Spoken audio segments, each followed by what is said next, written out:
जो आज हमें बच्चों को बाहर भेजने की क्यों जरूरत पड़ी। हमारी संस्था का नाम है अंबेडकर सेना मूलवासी। हम इस देश के मूलवासी हैं।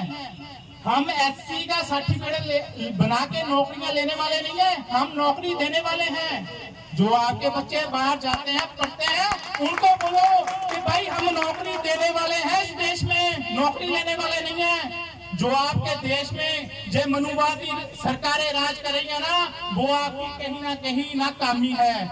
तो आज आपके पास समय है, आपके कठुआ में इलेक्शन है ना, तो मैं आप सबको अपील करता हूँ तो आप अपना सही से वोट का इस्तेमाल करके इन मनुवादी लोगों को अपने घर से बाहर फेंको। तो आप इस कठुआ में किसी ने भी नौकरी लेनी हो तो आपके पूछ के ले, आप नौकरी देने वाले हो, मांगने वाले नहीं। आप किसी से भीख नहीं मांगोगे, आप इस देश के मूल निवासी हो। जय भीम, जय भारत, नमो बुद्धाय।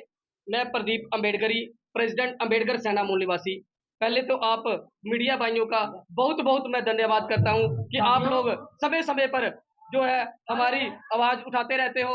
और मैं आपके माध्यम से बताना चाहता हूं कि खास कर जो कठुआ के फांसी है, इनको कोई भी संभालने वाला नहीं है, क्योंकि पहले तो 10 साल से जहाँ पे इलेक्शन ही नहीं हुए हैं, तो लोगों को बहुत ही मुसीबतों का जो होता है सामना करना पड़ता है। और दूसरी बात मैं आपके माध्यम से बताना चाहता हूँ कि जब से हमने अम्बेडकर सेना मूल निवासी बनाई है, तो इसमें कुछ जो शरारती अंसर हैं, वो तो पहले कई बार हमें ही शरारती अंसर बताते हैं। उनका सिर्फ ये कहना है कि ये सिर्फ एससी या एसटी के लिए काम कर रहे हैं। हम उनको बताना चाहते हैं कि परम पूज्य बाबा साहब डॉक्टर भीमराव अंबेडकर जी ने अगर संविधान लिखा है, तो वो किसी एक कास्ट के लिए, एक रिलीजन के लिए नहीं लिखा।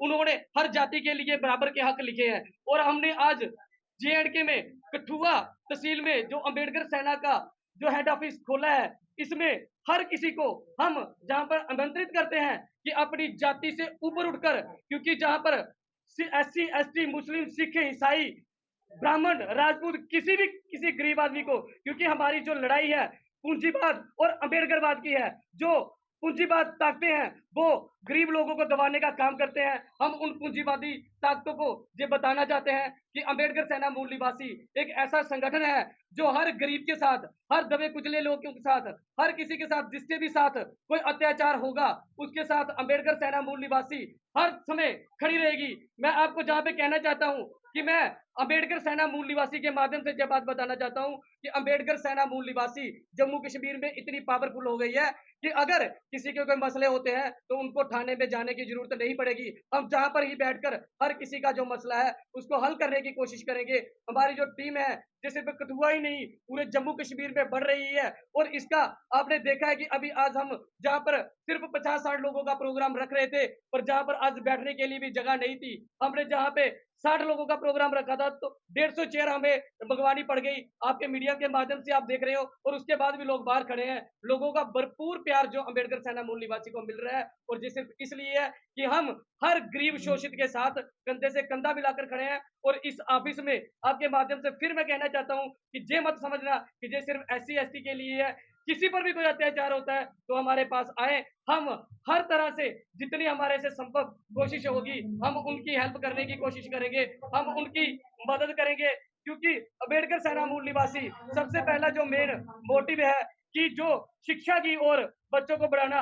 अगर किसी को शिक्षा में पढ़ते हुए किसी गरीब को बुक्स की जरूरत पड़ती है, किसी की फीस नहीं दी जाती है, तो अंबेडकर सेना मूल निवासी उसके लिए हेल्प करेगी। अगर कोई बीमार है, किसी कोई गरीब है, वाकई में उसमें हमारी जो टीम है वो उसको डीपली देखेगी। अगर कोई गरीब है तो उसकी भी हम फाइनेंशियली हेल्प करने की कोशिश करेंगे। हम हर तरह से लोगों के साथ हैं। और प्रशासन की ओर से खास कर कठुआ में जो प्रशासन की ओर से दबाए हुए, जो प्रशासन से डराए हुए लोग हैं, उनके सामने हम कंधे से कंधा मिलाकर खड़े हैं। प्रशासन की जो मनचाही हम चलने नहीं देंगे। अंबेडकर सेना मूल निवासी का हेड ऑफिस जो है ये कठुआ में ही खुला है, अभी और किसी जगह में नहीं खुला है। लेकिन आने वाले बहुत जल्द ही हम अलग अलग जगहों पे जो कार्यालय खोलेंगे। ये हमारा हेड ऑफिस जम्मू कश्मीर खुला है। हम किसी भी प्रकार का कोई विज्ञापन नहीं लेते हैं, हम आज़ाद पत्रकारिता करते हैं। अगर आप चाहते हैं कि आज़ाद पत्रकारिता जिंदा रहे तो आरटीआई इंडिया न्यूज़ का आर्थिक सहयोग करें।